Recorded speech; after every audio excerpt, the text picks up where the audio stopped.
Vous êtes en pleine souffrance de votre divorce ou de votre séparation et vous ne vous en sortez pas. Vous avez l'impression de tourner en rond et surtout de ne pas voir le bout du tunnel. Ce que vous vivez n'est pas de la faiblesse. C'est une réaction du cerveau à un choc qu'il n'a pas encore compris. Quand tout s'effondre, le foyer, le rôle, les repères, les habitudes, le cerveau passe automatiquement en mode survie et il cherche à vous protéger et non pas à avancer. C'est ce qu'on appelle un traumatisme invisible. Il ne se voit pas, mais il bloque tout. Et c'est pour ça que vous vous sentez vidé, triste, confus et parfois même épuisé d'espérer. Cette vidéo m'a été inspirée par le neuropsychiatre et écrivain Boris Cyrulnik, qui dit que ce n'est pas ce qui arrive qui traumatise, c'est le fait d'être seul, sans ressources, ni sens, ni soutien. Appliqué à votre séparation, cela veut dire une chose très simple. Ce n'est pas le fait de se séparer qui crée le traumatisme, c'est la manière dont on traverse cette séparation.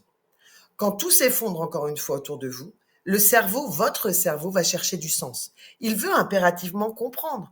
Pourquoi? Comment vais-je faire? Où est ma place maintenant? Quel va être mon avenir? Mais quand la personne se retrouve seule face à ces questions, sans soutien stable, sans compréhension de ce qu'elle vit, alors le cerveau n'arrive pas à intégrer l'événement. Il reste bloqué dans son mode survie. Et c'est là que le traumatisme s'installe avec toutes ses conséquences qui peuvent aller jusqu'au conflit et aux destructions des liens interfamiliaux. Pas parce que la séparation est au fond un drame, mais parce qu'elle a été vécue dans une solitude émotionnelle et surtout la perte de repères. Et c'est ce que dit M. Cyrulnik, c'est que l'humain supporte presque tout, à condition de ne pas être seul et de donner un sens à ce qu'il traverse. Or, dans un divorce, le sens disparaît. Les projets s'arrêtent, les repères volent en éclats, et même les proches ne comprennent plus toujours la douleur qui reste. Ce n'est donc pas l'événement qui blesse, c'est l'absence de cadre, de soutien et de sens autour de cet événement. Et c'est précisément là que mon travail intervient. Vous redonner du sens, du cadre et du lien.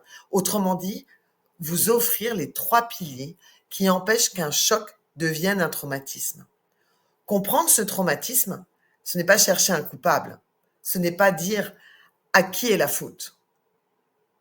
C'est remettre du sens là où il n'y en avait plus. Et si votre souffrance était normale, parce qu'elle vous dit simplement quelque chose a été en vous beaucoup trop fort, trop violent, trop vite, trop seul. Et si vous souhaitez en savoir davantage, je vous invite à écouter mon dernier épisode de podcast Expliquer les traumatismes du divorce ou de la séparation. Merci d'avoir regardé cette vidéo jusqu'au bout.